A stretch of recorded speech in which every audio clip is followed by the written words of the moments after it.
Voilà. Donc, bonjour Jérôme. Bonjour Marjolaine.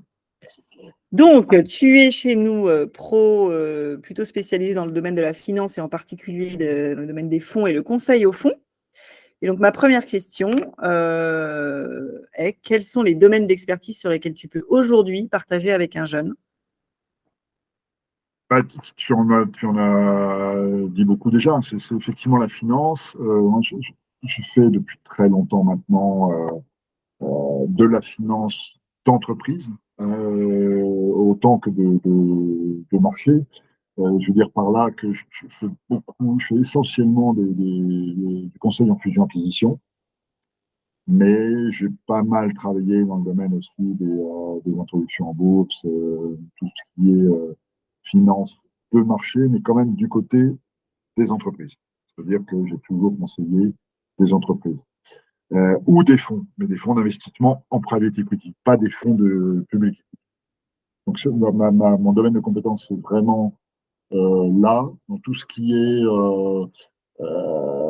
M&A, tout ce qui est IPO, relation de capital. Et depuis une dizaine d'années maintenant, en particulier sur tout ce qui est cross-border. C'est-à-dire que je suis dans une boîte maintenant qui fait surtout de la, des transactions transfrontalières. Donc, on aide nos clients français en général à aller acheter des boîtes à l'étranger, dans le monde entier, on est dans 13 pays. Donc, ça, c'est plus récent d'être assez systématiquement international, mais c'est assez particulier.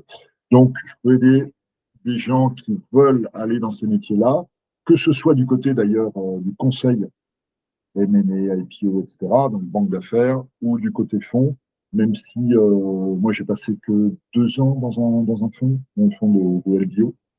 Mais bon, c'est des gens avec lesquels je parle tous les jours, puisque finalement je conseille des fonds, que ce soit à l'achat, que ce soit à la vente, ou conseiller leur participation. Donc, c'est des gens que je parle beaucoup et que je connais pas trop bien. Parfait, très bien. Alors, donc, tu as fait beaucoup de choses différentes après avoir été diplômé de l'ESSEC. Quelle expérience professionnelle a été pour toi la plus enrichissante?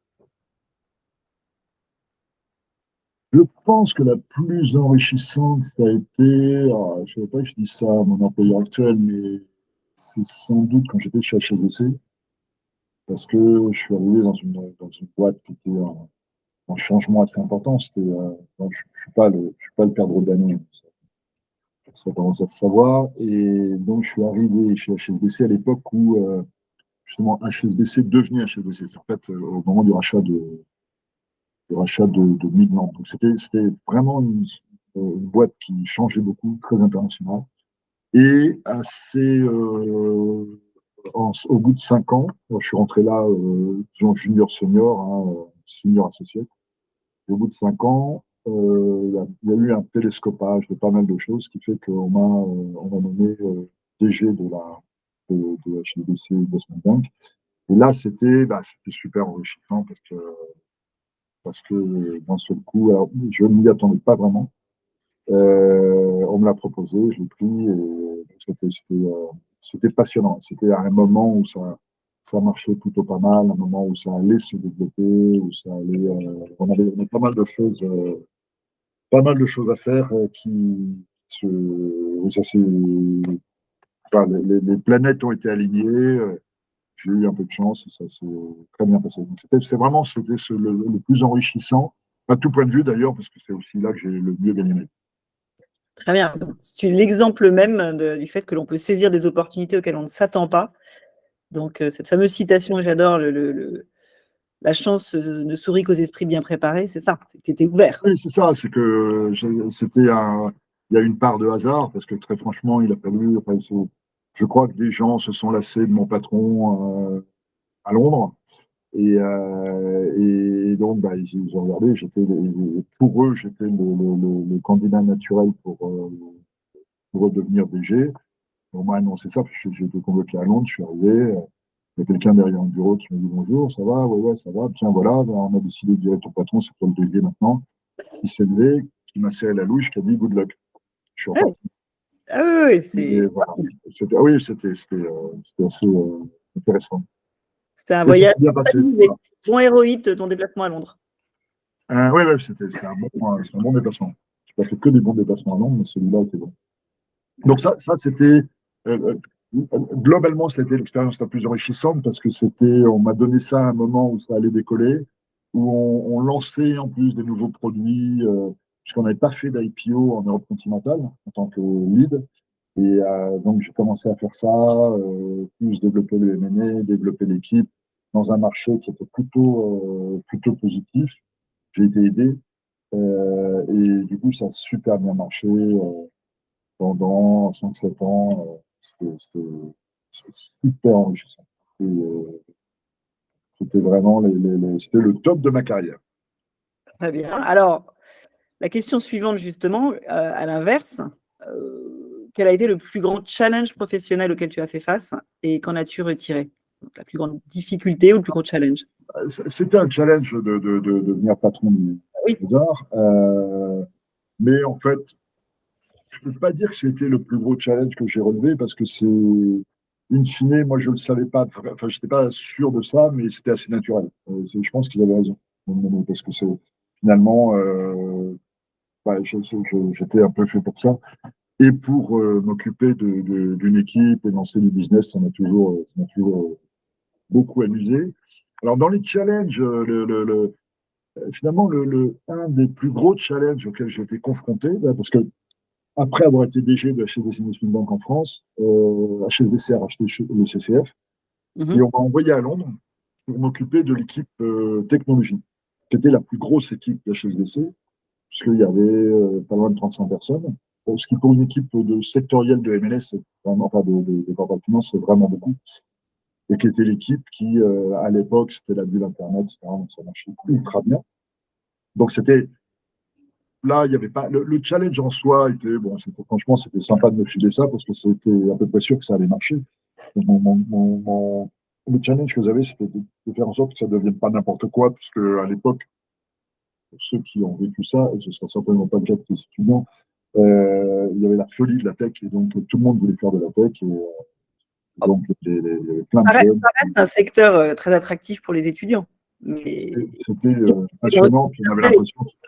Et puis au moment c'était vraiment le début un peu d'Internet, etc. Et les business models étaient à faire, donc il y avait plein de gens qui levaient des fonds, tout le monde voulait mettre des fonds là-dedans, donc c'était relativement facile, donc il n'y avait pas un énorme challenge. En revanche, il y a eu un retournement de, de marché, et ce retournement de marché a fait que ça a été assez vite, en 2 ans. Et il y a eu un changement de stratégie de chez HSBC. Et en fait, on m'a demandé de détruire l'équipe. Et ça c'est un vrai challenge professionnel. Alors bon, il y a des manières plus positives de déterminer les challenges professionnels, mais arriver à faire ça à peu près proprement, ça, c'était une des choses les plus délicates de ma carrière. Vous savez, il y avait 31 personnes à l'époque. Il a fallu que je m'occupe d'une part de recaser ceux qui pouvaient être recasés dans d'autres services ou secteurs, et puis bien traiter les autres et s'en occuper. Et ça a été un challenge énorme. Ce que j'en ai retiré, c'est que faut prendre le bonheur quand il est là et que tout peut s'arrêter du jour au lendemain, parce que là, ça a vraiment été extrêmement violent. C'est qu'on m'a demandé le matin à Londres j'ai eu un rendez-vous prévu la veille avec les ressources humaines qui m'ont dit voilà, en fait, il y a un changement de stratégie, on a décidé de couper l'équipe. Et j'ai dit quand est-ce qu'on. Quand aujourd'hui, en fait, tu les rassembles tous. À l'américaine. À l'américaine. Ouais, ouais. Mais c'était. Mais quand même, alors, donc cette annonce, c'était à l'américaine. Après, c'était quand même pas. C'était pas inhumain dans la manière de traiter. On a eu 3 mois pour essayer de voir ce qu'on pouvait faire avec les gens. Et ça a été fait à peu près proprement. Bon, mais ça, alors ce que j'en tire, c'est que tout peut arriver et que donc il faut savoir profiter de ce qu'on a. Et après, ça m'a permis aussi d'avoir.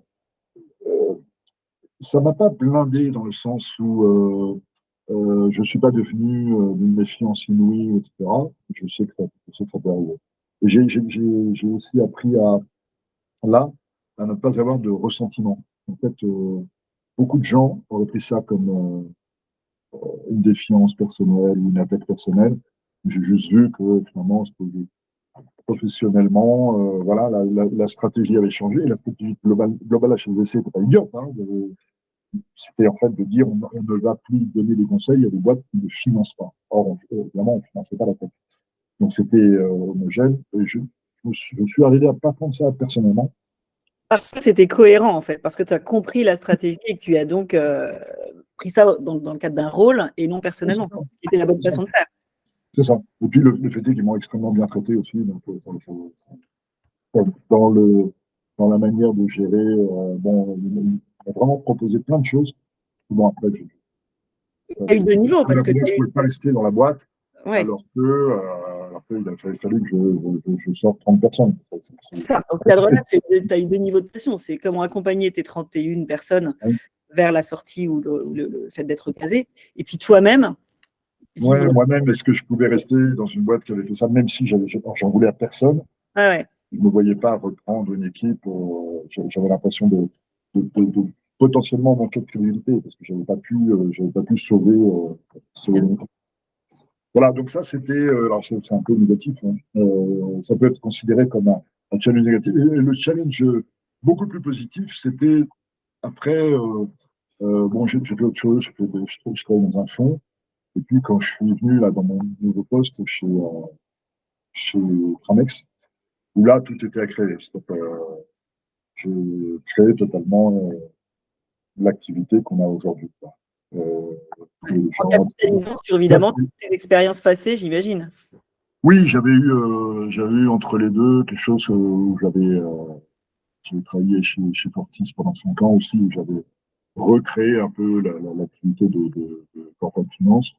Donc ça m'a toujours amusé, même si c'était épuisant, de partir, pas forcément de zéro, mais d'essayer de recréer quelque chose, de créer quelque chose. Alors les gens appellent ça l'intrapreneuriat. Mhm. Et j'ai été, je pense qu'on on me l'a demandé, et j'ai fait, je ne sais même pas si j'ai fait ça, mais en tout cas, ça m'a plutôt amusé. Très bien. Et alors aujourd'hui, est-ce que tu travailles avec des jeunes, est-ce que dans votre structure, vous travaillez avec des jeunes diplômés ou est-ce que vous recrutez des alternants, des stagiaires? Alors, des stagiaires, oui. Là, je crois, en ce moment, dans les bureaux qui sont juste à côté, on a 3 stagiaires. Ok. Et est-ce que tu trouves. C'est pratiquement permanent d'avoir D'accord. 3 stagiaires pendant 6 mois. Et on les fait travailler. Et alors, je fais de la pub, mais on a une excellente réputation chez les stagiaires. C'est qu'en fait, on a aujourd'hui pas mal de cooptations. Mhm. Au moins 2 stagiaires aujourd'hui sur les 3 sont des stagiaires qui sont venus parce que des amis à eux leur avaient recommandé de venir chez nous pour des stages M&A. D'accord. Donc en sourcing, vous n'avez pas de problème parce que grâce Non, à cette cooptation, non, vous êtes visible. c'était je dirais, il y a 5 ans, on n'avait pas de mal à recruter, mais les gens on avait pratiquement jamais des gens des top 5 des écoles de commerce. Parce que peut-être défaut Notoriété. de notoriété, les gens ne savaient pas, etc. Aujourd'hui, je crois que les, on est sur les 3, je crois qu'il y a 2 ESSEC, le dernier est Agnon. Très bien. Et donc des jeunes, oui, on en a. On est une trop petite équipe pour avoir beaucoup de jeunes, je veux dire, en CDI, parce que ça demande Vous êtes trop une de. équipe de combien? On est 9 maintenant Ah oui, dans l'équipe France. On est 9. Je compte les stagiaires maintenant. Et d'accord. on a quelque chose de très particulier qu'on va vraisemblablement renouveler d'ailleurs. C'est nous, on a l'avantage d'avoir des bureaux un peu partout dans le monde. Et donc, on a à Madrid un VIE Ah, qui travaille dans l'équipe de M&A France. C'est-à-dire qu'en fait, évidemment, il travaille sur les deals qu'on fait en Espagne. En fait, il est en contact permanent. Le gars voulait travailler, voulait vivre à Madrid. Et donc, en fait, c'est une sorte Alors, évidemment, il travaille dans notre bureau de Madrid, hein, de Madrid, Mais c'est comme s'il travaillait de chez lui, en quelque sorte. Donc, c'est une sorte de home office, parce qu'il ne travaille pas spécifiquement sur l'Espagne. Mais voilà, il voulait, nous, on a trouvé que ce n'était pas idiot. Donc, on a un jeune là-bas Et lui, par qu'on exemple, va vous avez reçu sa pérenniser. candidature. Donc là, vous avez reçu sa candidature à lui en France. Ouais. D'accord. Oui, oui, il travaille pour l'équipe française. Ah ouais. Il est hébergé dans le bureau espagnol à Madrid, physiquement. Mais Donc, il c'est ça que reporte à vous des avez gens trouvé. ici. Voilà. Et ça c'est quelque chose qu'on va prolonger, parce que lui, bon, bah, ça fait 2 ans maintenant qu'on a ce VIE, donc je pense qu'on va le pérenniser, donc on va financer lui. Donc on aura de nouveau un VIE, enfin, on aura peut-être Vous allez ouvrir, de ouais. nouveau un VIE à Madrid, ou à Francfort, donc oui, des jeunes, on en a, mais c'est vrai qu'avec une taille d'équipe comme la nôtre, on n'a pas de quoi intégrer les 3 jeunes par an, quoi. Non, non, bien sûr, bien sûr. Mais oui, oui, des Et en jeunes, termes des jeunes de, en- et en termes de courbe d'apprentissage, est-ce que, alors, ils dépendent peut-être pas directement de toi, mais est-ce que toi, tu as une perception de la réactivité de ces jeunes à intégrer les codes? Est-ce que la courbe d'apprentissage toujours un est... peu variable, hein, ça dépend aussi des personnalités des gens. Mais globalement, on est des gens super. J'ai cette. Alors, attends, Ils c'était. sont en quoi? Du coup, ils sont en M1? Ils sont en master? Oui, oui, oui, oui. Alors, dans les grandes écoles, c'est deuxième ou troisième année. Ouais, c'est ça, M1 ou M2, d'accord. Ouais. Mm. Et on a. Alors, ça dépend des cas, mais moi, par exemple, je gère évidemment un certain nombre de deals en direct. Et je me suis retrouvé avant l'été coincé géographiquement. Je devais aller à l'étranger parce que je suivais un deal, etc. Et coincé sur des lettres d'intention qui devaient être réécrites avec des échéances très serrées. In fine, le stagiaire s'est mis à réécrire les lettres d'intention. Moi, je l'avais juste au téléphone. C'est lui qui les réécrivait, je les regardais, et il envoyait ça de manière à ce que les deadlines soient respectés. Donc, Donc, contrôle. mais bon, il était très, très, très, très bon. Et il a tout de suite accroché, capté, etc. Bon, c'était pas son premier mois non plus, hein. Je pense qu'il était à la fin de son. Et il s'est éclaté, évidemment. Bah oui, oui, Oui, parce qu'il a un vrai appui à jouer, une on vraie a, responsabilité, c'est riche. ouais, alors c'est variable, hein. On a des gens qui accrochent plus ou moins vite, euh, mais globalement, on a des gens super bien comme stagiaires. Vraiment, vraiment. Et Et l'alternance, vous pratiquez l'alternance ou pas? non. Non. L'alternance, c'est un peu plus compliqué dans ce métier parce que l'alternance, par définition, tu es là, tu n'es pas là. C'est d'ailleurs alternant. Donc, et quand tu es sur un deal, comme nous, justement, on implique les gens pas mal sur les deals, il ne peut pas faire une tâche, partir et quelqu'un d'autre va continuer. Donc, on a besoin d'une continuité. Donc, l'alternance, avec notre métier et la taille de notre équipe, ça n'a pas de sens. Donc, non, non, on ne prend pas d'alternance. Ok.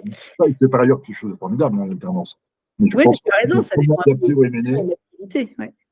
et c'est adapté pour des équipes de M&A quand on cantonne les gens à des tâches ultra précises.